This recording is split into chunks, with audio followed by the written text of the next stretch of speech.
And we're joined this hour by Andrew Cross, the Chief Financial Officer of the China-led Asian Infrastructure Investment Bank, or the AIIB. Well, the AIIB was set up in 2016 as an alternative to Western-backed multilateral lenders such as the World Bank.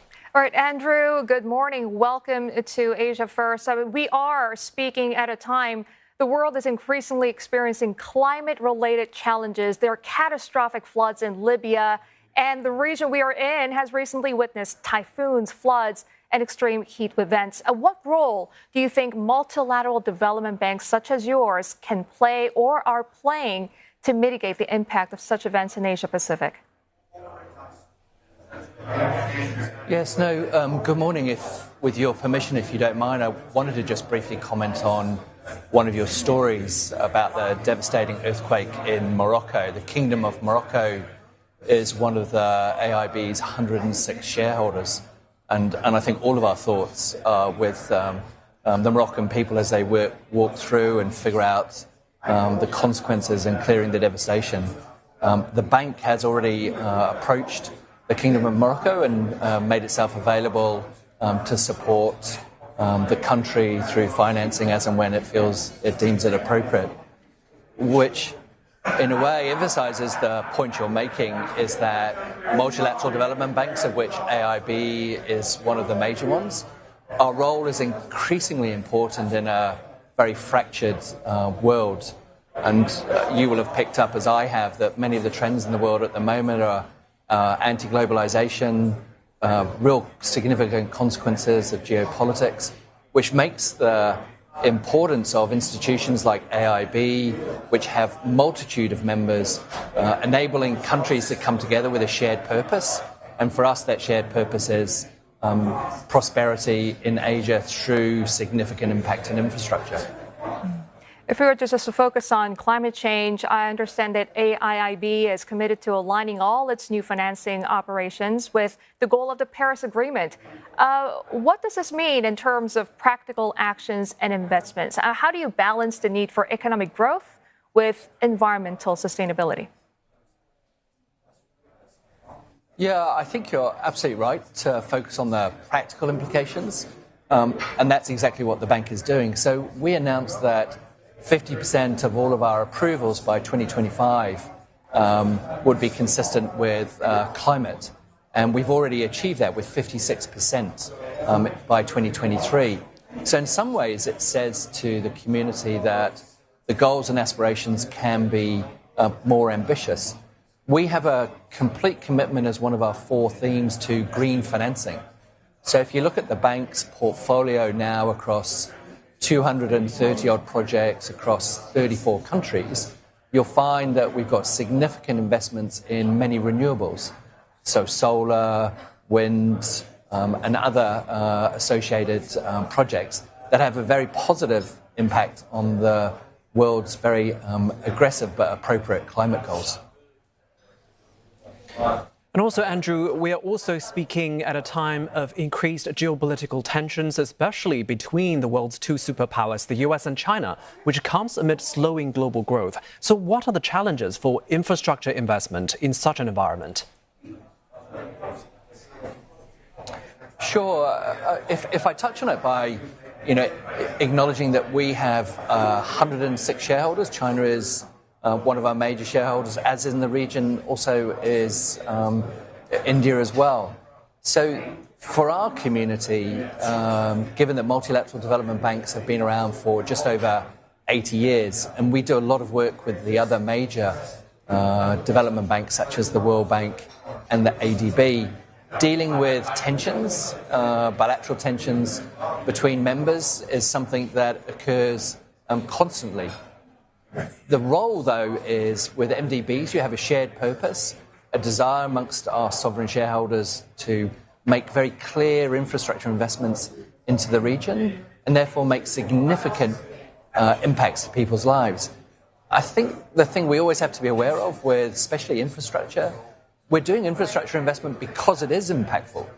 And therefore, the due diligence, the environmental social framework benchmarks that we apply to it, absolutely crucial because this infrastructure is going to be around for 30 years. and much, much harder given the climate challenges we face. Infrastructure is now more expensive. Infrastructure has to deal with a much greater impact of natural disasters. And very sadly, for the Asia region, given the low-lying topography of many of the countries, disproportionately the people of Asia are impacted by natural disasters and climate change, which makes even more the importance of investment in infrastructure. And also, Andrew, we've seen AIIB bagged impressive order book for this year amid tightened liquidity condition. So how do you explain the popularity, and will the trend continue? Yeah, no, thank you for picking up on that. Literally last week, we, as a bank, we issue debt regularly. We issued a $2 billion bond, which closes out our funding for 2023. For that $2 billion bond, we received almost $5 billion worth of orders from investors across the globe. And so you saw, I think, just over 110 different investors came into that transaction. Broadly speaking, the Americas accounted for almost a quarter of the orders, Asia around 40%. So it shows that investors want to see the bank putting money to work. The bank's 3 AAA ratings from Moody's, S&P and Fitch, clearly a core requirement of being a well-functioning multilateral development bank, give that risk aversion aspect to investors who are looking for capital preservation, but capital preservation with a purpose. Because I think all of our investors, all of our shareholders understands that what the AIB is trying to do is infrastructure investment into Asia to make a positive and long-lasting impact on people's lives. So what sort of key sectors and regions are expected to receive increased focus, and how would this align with the evolving needs of member countries? Yeah, I think you're right to point out the motivations and desires of our member countries. As I said, 106. Broadly, most of those are in the region. We focus in 4 main areas, and the bank will continue to focus on those. Green, technology for infrastructure, cross-border, and private sector capital mobilization.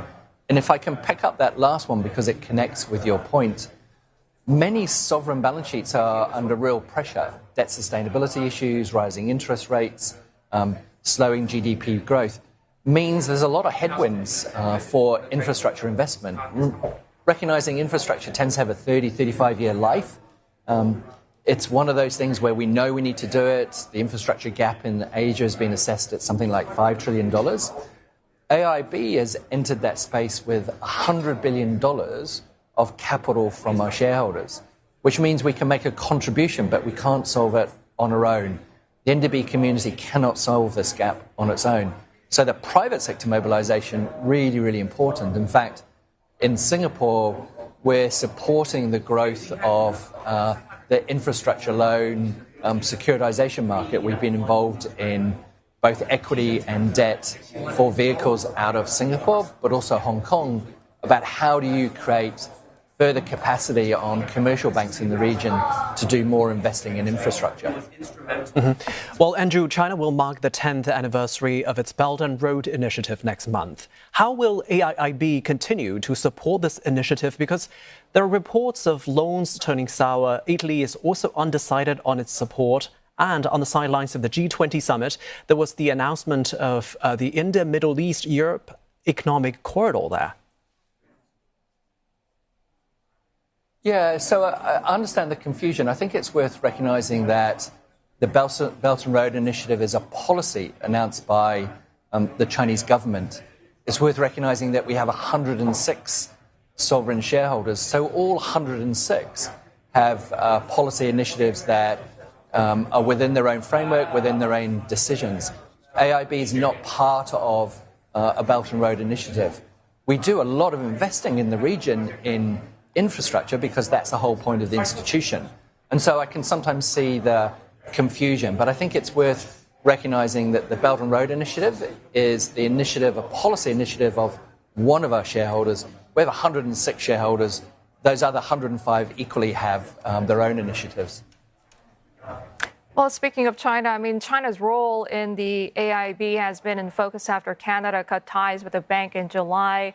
What do you say to those who are concerned about the influence of China's Communist Party in the bank's decision-making processes?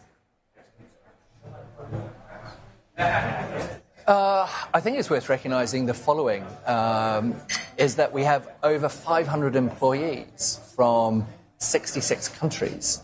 I used to work for the World Bank Group before I had the privilege of joining AIB, which has something like, I think, 15,000 employees from over 187 countries. It's quite reasonable to expect that our employees have their own political beliefs and may well belong to their political parties of their choice. What we're looking for is hiring really good, talented people who are committed to the mission of the bank, and the bank has a real mission, and that they bring the best of themselves to achieve that mission. I'm lucky, I'm one of those 500 employees that go about every day trying to figure out how we put the $100 billion of rare treasure that we've essentially been given by these 106 countries to make a difference on infrastructure. All right, best of luck, Andrew. Thank you very much for your time. Andrew Cross, the Chief Financial Officer of the Asian Infrastructure Investment Bank, or the AIIB.